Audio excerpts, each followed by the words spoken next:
Hi, I'm Weisbarth with Weisbarth and Associates. Welcome to my July 2023 market update report. I usually try to avoid being publicly critical of media reports. Lots of people do it and it's easy and can be fun, but it's not what I want to be known for. At the same time, when reporters don't do their job and when media outlets who we depend on to deliver accurate news put their financial and other self-interest before those of the public that they serve, I think it's the right thing to call them on it. Last month, the Seattle Times came out with two headlines that I felt had to be addressed. One I already did in my vlog from last month, but in some ways, the other headline that came out on June 23rd is even more misleading. That headline read, "Homeowners in Washington lose more equity than any other state as markets cool." This headline was then picked up by other media outlets and in and out of state. Now, this headline conjures images of hordes of distressed homeowners whose home values have fallen so far that they are now underwater, yet trapped in mortgages that they can't escape. It might remind you of the Great Recession when, as the article itself even dares to point out and compare to, about a third of Washington homeowners were in fact underwater on their mortgages. But if you read the rest of the article, you'll quickly realize that this headline is just fear-mongering and totally misleading. How many homeowners in our state are underwater right now, you might ask? Well, during the Great Recession, it was about 33%. Now, is it perhaps 15%, 20%, 25% or more?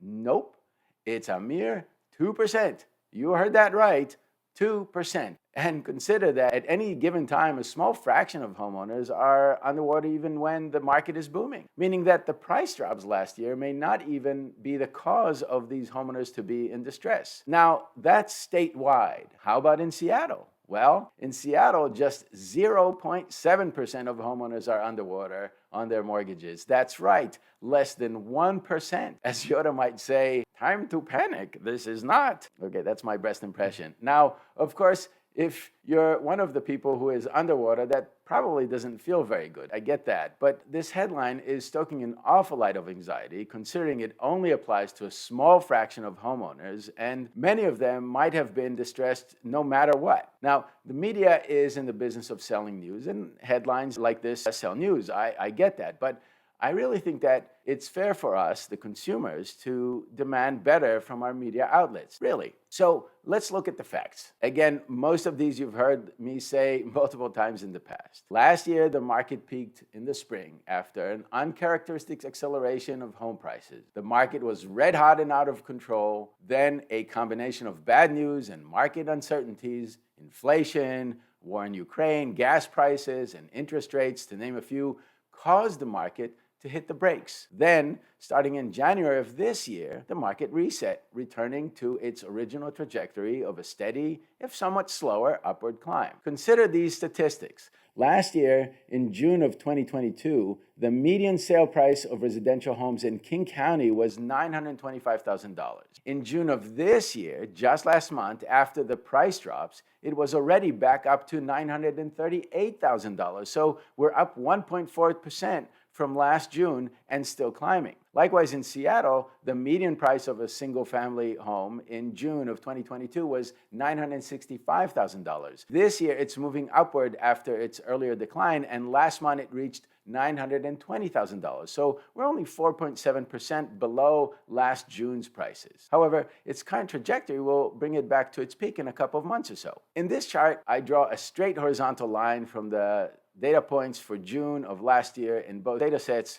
Seattle is the dotted orange line and King County is the dotted blue line. You can easily see how the median sale price for single-family homes in King County and in Seattle have been steadily increasing since January of last year. In fact, as I noted earlier, at the current rate of appreciation, median prices are likely to reach the peak prices from last year and perhaps even surpass them in the near future. And just to be clear, these trends hold true in other counties and cities in our area. By the way, if you want to look at all this information and read my report at your pace and leisure, you will find all this information in my July newsletter available online and for download for free at weisbarth.com/newsletter. That's weisbarth.com/newsletter. So, who, you might wonder, is affected by these supposed loss of equity? The only people who are really affected are those who bought at the very height of the peak sale price last year and need to sell their home now. As you might imagine, that is a very, very small slice of the population. For all the rest of the homeowners in Seattle, King County, and elsewhere, your equity is fine. If you need to, you can sell whenever you want and make a very nice profit, truly. So,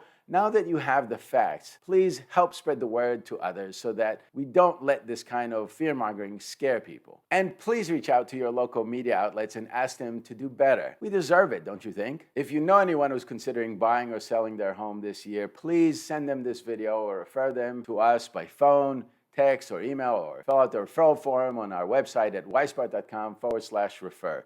My team and I have developed systems, plans, and strategies to make sure that our clients maximize their results from their home purchase or home sale, and we have the numbers to prove it. The best way to reach me is on my phone. That's 206-779-9808. That's 206-779-9808. Please remember to like, subscribe, and follow for more great insights, charts, and tips on my monthly vlog, and read our monthly newsletter at weisbarth.com/newsletter. I'm Duran Weisbarth with Weisbarth & Associates. See you next month.